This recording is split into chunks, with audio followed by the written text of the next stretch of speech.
Let's take a journey back to 1831.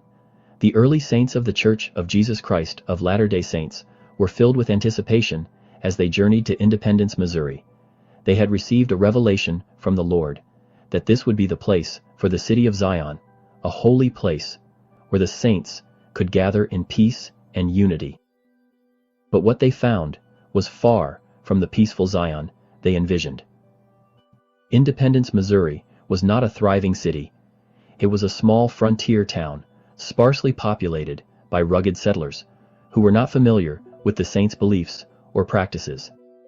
Instead of finding a supportive community of like-minded saints, they were faced with the harsh realities of frontier life: mud roads, harsh weather, and a small, unsettled population. The saints had come to establish Zion, but instead, they found themselves at the beginning of a long and difficult trial. As the saints struggled to establish themselves in this harsh environment, they were confronted with more than just physical challenges. There were social and political pressures as well. Many of the locals were openly hostile to the saints. In fact, just a year earlier, in 1830, tensions had begun to rise between the saints and the non-members in the area. Rumors and misunderstandings about the new religion spread, leading to feelings of fear and suspicion.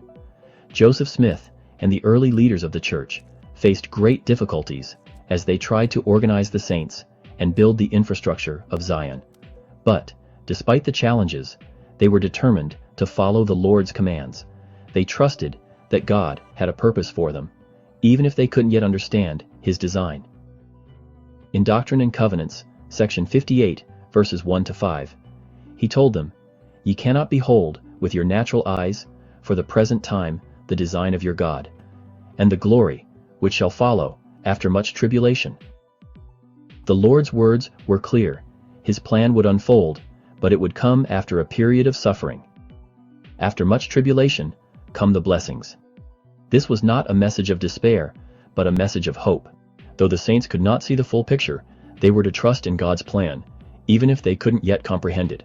Within just a few years, the saints would be forced to leave Jackson County and wait for a little season for the redemption of Zion.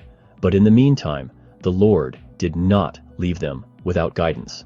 In Doctrine and Covenants, section 58, verses 26 to 29, He urged them to be anxiously engaged in a good cause, teaching that they were to act with intention and free will.